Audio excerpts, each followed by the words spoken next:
The email notification chimed, a deceptively cheerful sound that jarred against the sudden icy dread clenching at Michael's stomach in their Upper East Side apartment. He clicked the link. Ancestry DNA results.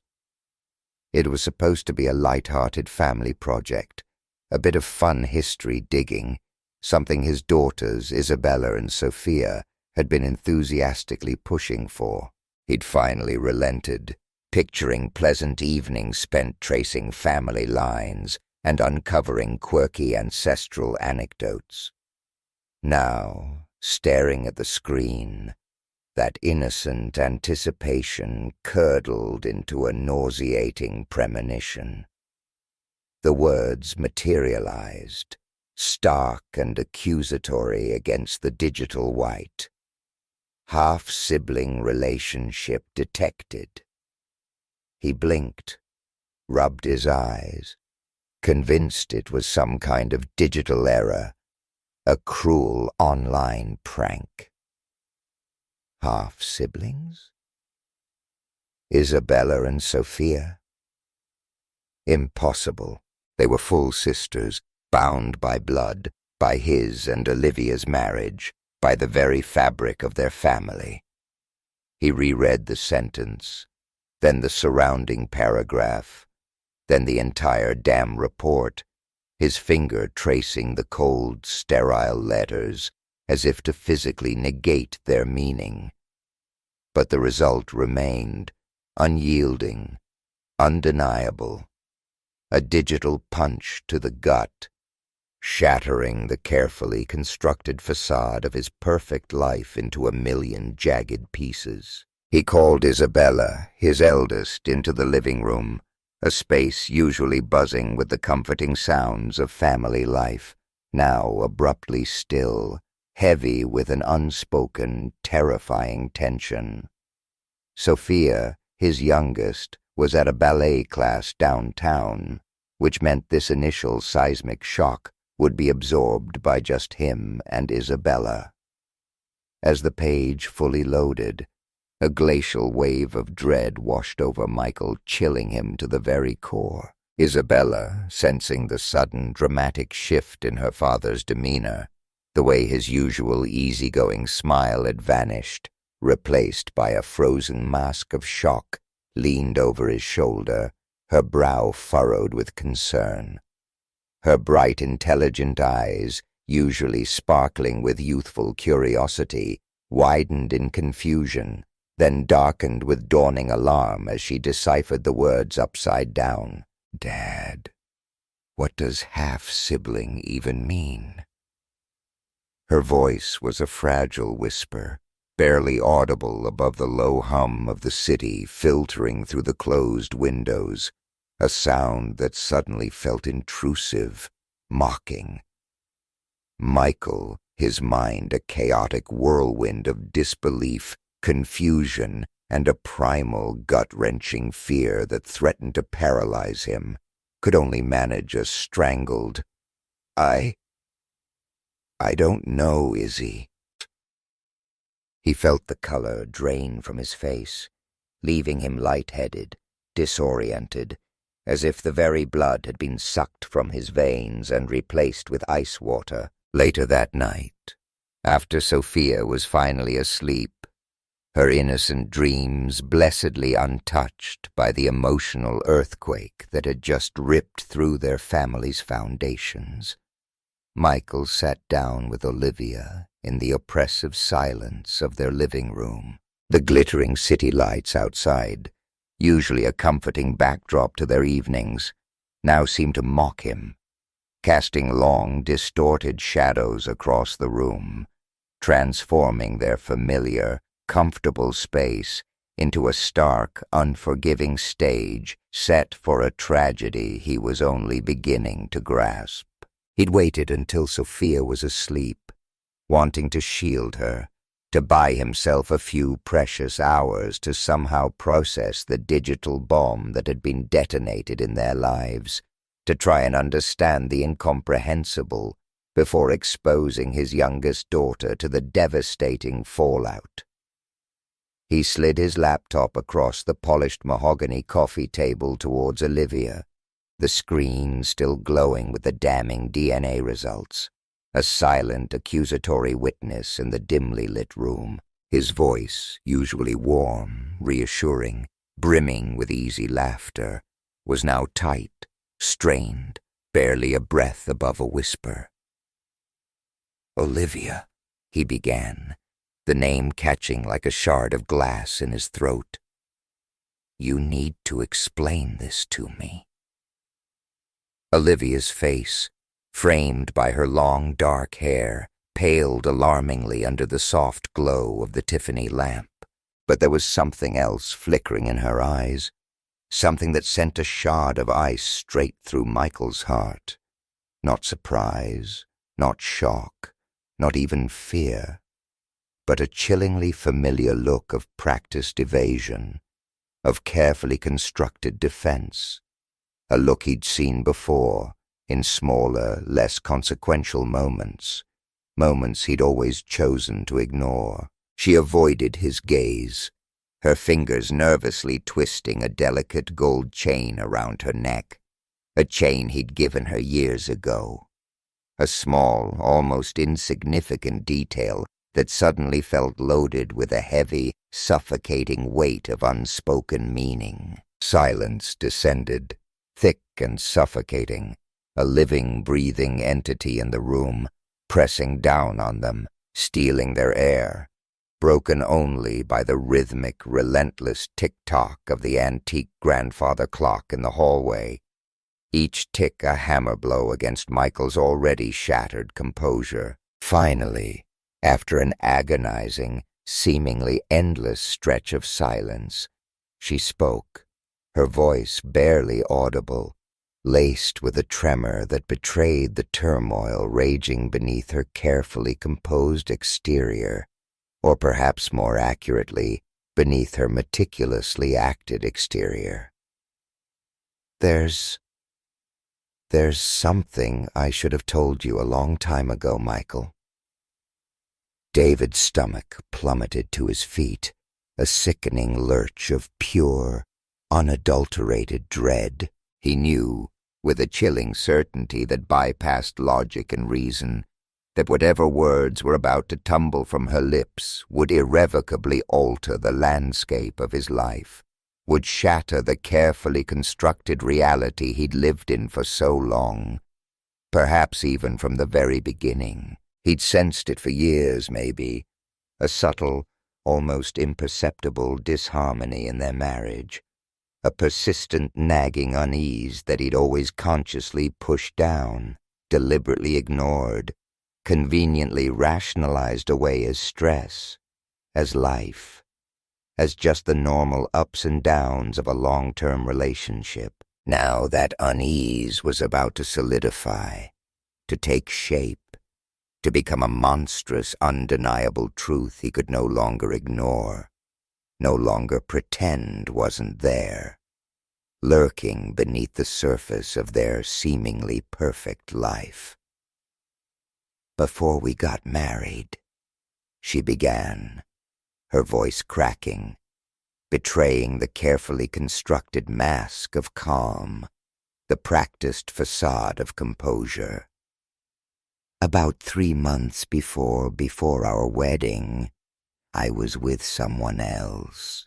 The air in the room seemed to thicken, to solidify, becoming a viscous, suffocating weight pressing down on Michael's chest, stealing his breath, squeezing the very life out of him, leaving him gasping for air in the suddenly toxic, poisoned atmosphere of their once sacred home. 3 months before their wedding. Isabella.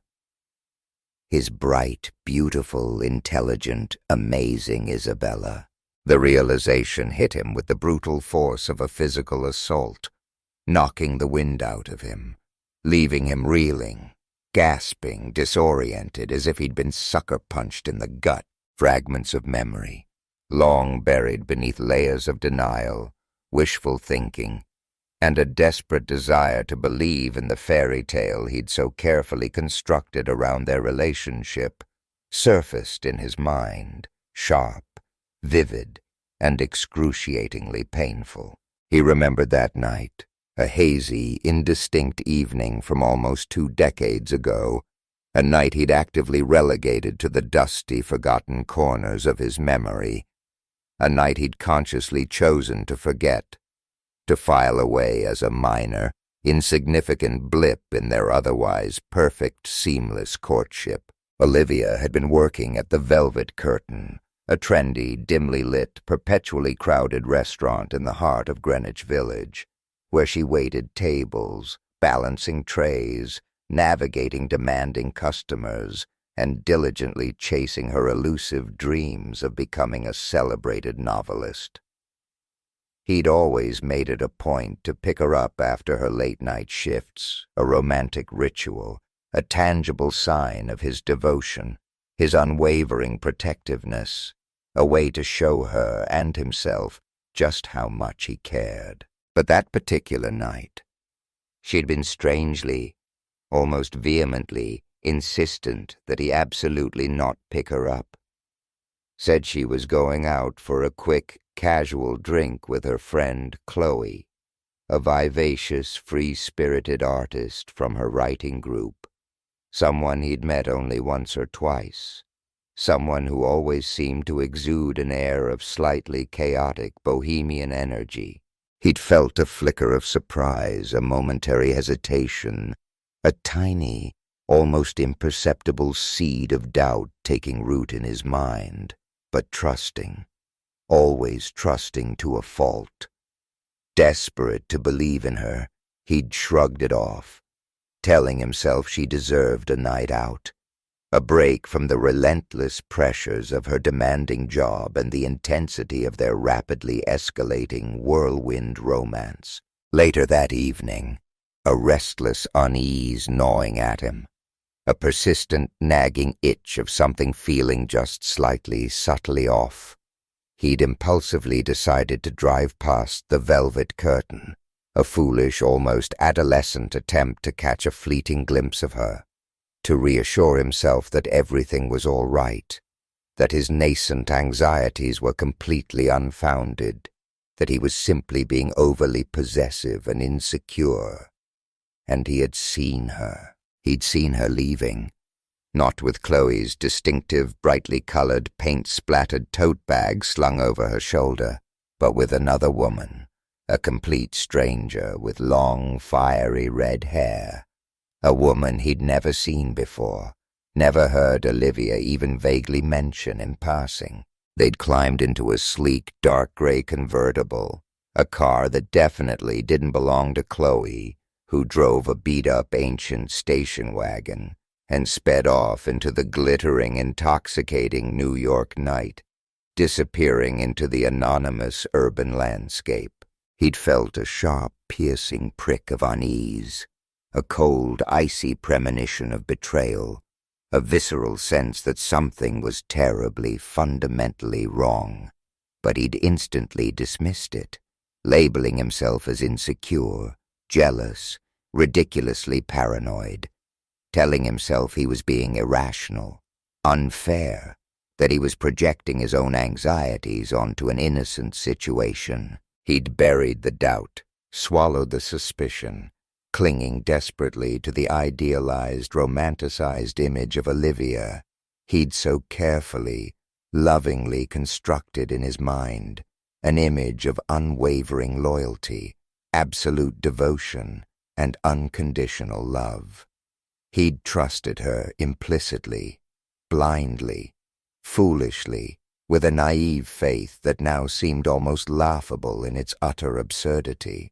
The next day, she'd offered a flimsy, hastily constructed explanation, delivered with a practiced casualness that now, in retrospect, screamed of carefully rehearsed deception. A girl's night out that had unexpectedly, spontaneously morphed into something slightly different, slightly more adventurous than initially planned. They'd somehow, inexplicably, Run into some of Chloe's male friends at a dimly lit dive bar in the East Village, she'd said, her voice carefully nonchalant, her eyes avoiding his gaze. The guys hadn't actually shown up, or had bailed early or something like that. She couldn't quite remember the exact details, her memory conveniently, selectively hazy and unreliable. So, she and Chloe had just hung out, had a few too many cocktails, shared some drunken, inconsequential girl talk, and then she'd come straight home, arriving late. Yes, but perfectly safe and sound. A plausible, if slightly vague story, delivered with just the right amount of practiced sincerity and feigned innocence. And he'd swallowed it whole, hook, line, and sinker, desperate to maintain the fragile illusion of their perfect fairy tale romance, desperate to believe in the woman he thought he knew, the woman he'd convinced himself he loved with every fiber of his being. Now, after all these years, the fragmented pieces clicked into place with sickening, horrifying precision, forming a complete, devastatingly clear mosaic of deceit, betrayal, and 2 decades of meticulously crafted lies, a horrifying masterpiece of manipulation and calculated deception. He pushed harder, his voice gaining a dangerous serrated edge, demanding details, needing to dissect the intricate layers of her elaborate deception, to understand the full, nauseating, stomach-churning scope of her betrayal, to finally, brutally, confront the truth he'd been so desperately avoiding for almost 20 years. She offered a new, even more elaborate, even more convoluted version of the story, each word a carefully placed brick in the increasingly impenetrable wall she was now frantically building between them, each sentence expertly designed to deflect blame, to minimize her culpability, to paint herself as less of a deliberate perpetrator and more of an unfortunate passive victim of circumstance, a hapless pawn in some cruel cosmic game. Drinks after work, escalating rapidly, lines blurring beyond recognition, intentions dissolving into a hazy fog of alcohol and bad decisions, ending up at some random guy's apartment in a dimly lit, claustrophobic walk-up in the East Village, a fragmented, unreliable memory of bad choices, regrettable impulses, and a profound lapse in judgment, being taken advantage of because she'd been young, naive, impressionable, and had consumed far too much alcohol, her judgment completely clouded, her defenses hopelessly lowered, her ability to make rational decisions completely compromised. Always an excuse, always conveniently shifting the responsibility, expertly manipulating the narrative, meticulously painting herself as the wronged party, the unfortunate, blameless victim of circumstance, rather than the cold, calculating architect of her own elaborate, devastating deception. Michael felt a cold, corrosive rage erupting within him, a volcanic fury simmering just beneath the fragile surface of his carefully maintained composure, threatening to erupt and consume everything in its path. Years of his life, his love, his unwavering devotion, his very identity as a father, a husband, a man, all built on a crumbling foundation of lies, of calculated, deliberate long-term deception, a deception so profound, so deeply rooted, it threatened to unravel the very fabric of his existence. His daughter, Isabella, the daughter he'd held in his arms as a newborn, taught to ride a bike in Central Park, comforted through countless childhood nightmares, cheered on at every school play and soccer game, wasn't his. The weight of that earth-shattering revelation was crushing, suffocating, threatening to drag him under into a dark, bottomless abyss of despair and incandescent rage. He looked at Olivia, at the woman he'd pledged to love and cherish till death do them part, at the mother of his children, the woman he'd shared his life with for 2 decades, and saw not the woman he'd loved, not the woman he thought he knew, but a stranger, a skilled actress, a master manipulator, a cold, calculating deceiver he barely recognized, a woman whose face now seemed subtly, chillingly unfamiliar, a cold, calculating deceiver who'd played him, played Isabella, played Sophia, played their entire family, their entire life, with chilling efficiency and ruthless precision for years, decades even. Ding-dong is long things, the Jamaican proverb, a phrase his own grandmother used to whisper whenever someone got caught in a blatant lie, echoed in his mind, bitter and ironic, a stark, painful indictment of his own naivete, his own unwavering willingness to believe the best in people, even when the glaring warning signs were flashing red, screaming in his face. She must have known, deep down, subconsciously perhaps, that Isabella wasn't biologically his. Maybe she'd seen a fleeting, undeniable resemblance in Isabella's features, a subtle, almost imperceptible echo of this unknown man from her past, a ghost haunting their family portrait, a secret shame she'd carefully, meticulously buried for years. And she'd kept silent, allowed him to raise another man's child as his own, to pour his love, his time, his very soul, his entire being into a girl who wasn't genetically his, a girl who carried another man's DNA in her veins, a girl who was, in the most fundamental biological sense, a stranger to him. He knew, with a weary, soul-crushing certainty that settled like a lead weight in his stomach, what was coming next. The Oscar-worthy theatrical waterworks, the carefully rehearsed, perfectly timed, tearful apologies designed to elicit sympathy, to manipulate his emotions, the desperate, manipulative pleas for forgiveness, for another chance, for him to somehow understand, to somehow move past this monumental betrayal, to somehow pretend it never happened.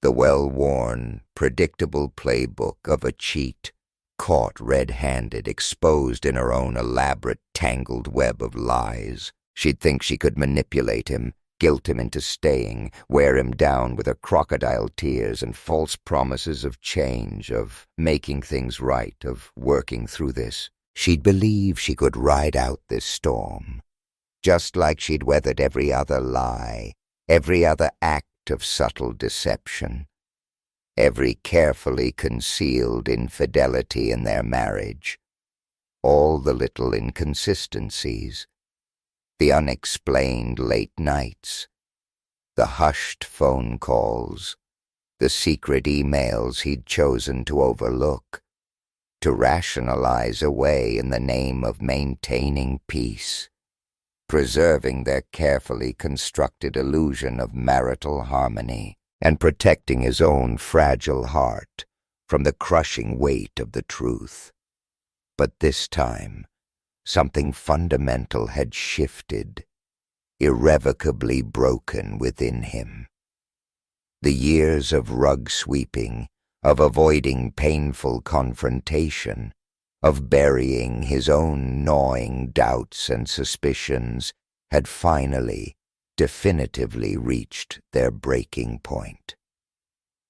The dam had finally burst, unleashing a torrent of long-suppressed anger, resentment, and a profound sense of betrayal that threatened to consume him entirely. He wouldn't let it work. Not this time. Not after this colossal, unforgivable betrayal.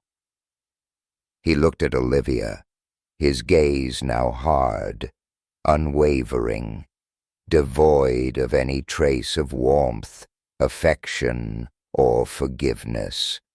His eyes as cold and unforgiving as Arctic ice. "We're getting DNA tests for Sophia," he stated, his voice flat, cold, as sharp and unforgiving as shards of shattered glass, each word a precisely aimed weapon. "And then," he added, his voice rising slightly, a raw tremor of anger, a barely controlled fury, finally breaking through the icy facade of his carefully constructed composure. "Then we're going to talk about what happens next. And this time, Olivia," he said, his voice dropping back down to a dangerous whisper, "taken advantage of isn't going to cut it. Not even close." The silence that followed was deafening, absolute, broken only by Olivia's sharp, ragged intake of breath, a choked sob that sounded less like genuine remorse and more like a desperate, panicked gasp of defeat. The sound of a carefully constructed house of cards finally, irrevocably collapsing under its own immense, unsustainable weight of lies.